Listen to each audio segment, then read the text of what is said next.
एक देश एक चुनाव का मतलब क्या है, ये बता देता हूं। शीतकालीन सत्र के 17वें दिन लोकसभा में one nation one election bill पेश कर दिया गया। केंद्रीय कानून मंत्री अर्जुन राम मेघवाल ने ठीक 12:09 पर लोकसभा में वन नेशन वन इलेक्शन के लिए 129वां संविधान बिल पेश किया।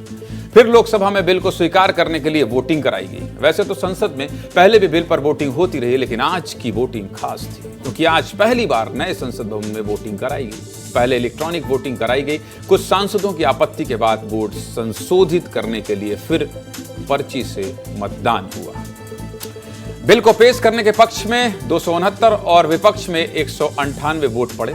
इसके बाद केंद्रीय कानून मंत्री अर्जुन राम मेघवाल ने इसे सदन में रखा। अमित शाह ने सदन में कहा कि बिल जब कैबिनेट में आया था तब प्रधानमंत्री मोदी ने कहा था, क्या कहा था, इसे संयुक्त संसदीय समिति को भेजना चाहिए। इस बिल के समर्थन में एनडीए ने क्या कहा, पहले वो सुन लीजिए, फिर आपको सुनाएंगे कौन कौन विरोध कर रहा है। पहले बिल का समर्थन सुनिए। जेपीसी के गठन का प्रस्ताव निश्चित रूप से करूंगा। कांग्रेस पार्टी में विचार रख सकता है, मतलब विरोधी करना। There are several advantages of one nation, one election, reduced expenditure and logistical efficiency, sir. मैं शिवसेना और हमारे नेता एकनाथ शिंदे जी की तरफ से इस बिल का पूरी तरीके से समर्थन करता हूँ। कैसे है ये संघीय ढांचे के खिलाफ, ये बताएं तो। कौन से संघीय ढांचे पर प्रहार हो रहा है अगर देश में एक साथ चुनाव हो रहे हैं? आजादी के बाद लगभग 1.5-2 दशक तक एक ही साथ चुनाव होते थे। उस वक्त कौन सा संघीय ढांचे के ऊपर प्रहार कर लिया गया? पहले जब वन नेशन वन इलेक्शन की बात होती थी तो चंद्रबाबू नायडू की पार्टी टीडीपी ने अपना स्टैंड क्लियर नहीं किया था, लेकिन आज जब बिल पेश हुआ तो टीडीपी के सांसद और केंद्रीय मंत्री चंद्रशेखर पेम्मासानी ने खुद खड़े होकर बिल का समर्थन किया।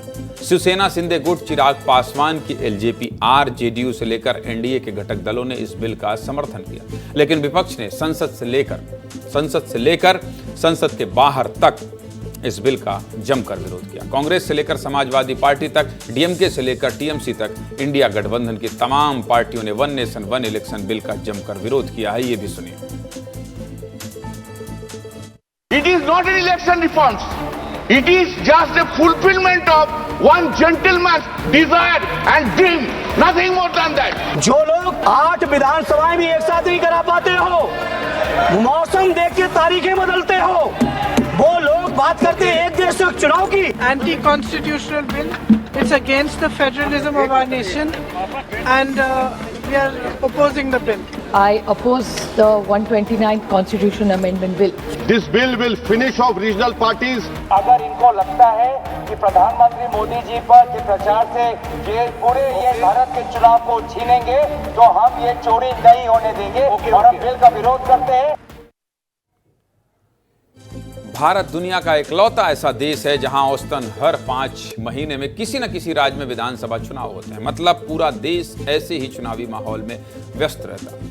अमित शाह ने अभी एक निजी चैनल को इंटरव्यू दिया था और कहा था, क्या कहा था, कि पूरे देश के जो सुरक्षा बल हैं वो सुरक्षा बल कहीं ना कहीं चुनाव कराने लगते हैं। आपको याद है जब चुनाव होते हैं तो अलग अलग राज्यों से फोर्स आती है। इसके अलावा ये कह रहे थे कि इतने लाख करोड़ का बजट होता है, विकास कार्य होता है, उन विकास कार्य को इसलिए नहीं करवाया जाता है क्योंकि आचार संहिता लागू हो जाती है।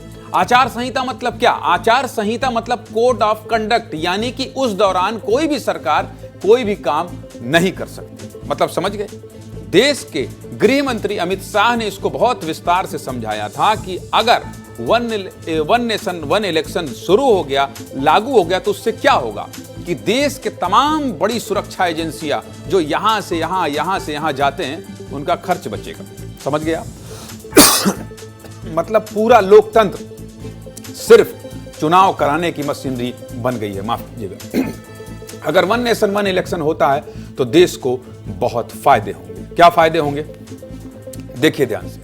अक्सर सियासी दल चुनाव की तैयारी में ही व्यस्त रहते हैं। अगर एक साथ चुनाव हो जाए तो पार्टियां जनता के लिए काम कर सकेंगी। दूसरा फायदा होगा कि एक साथ चुनाव हो जाए तो जनता का समय भी बचेगा। एक साथ चुनाव होने से देश के संसाधनों और पैसे की बचत होगी।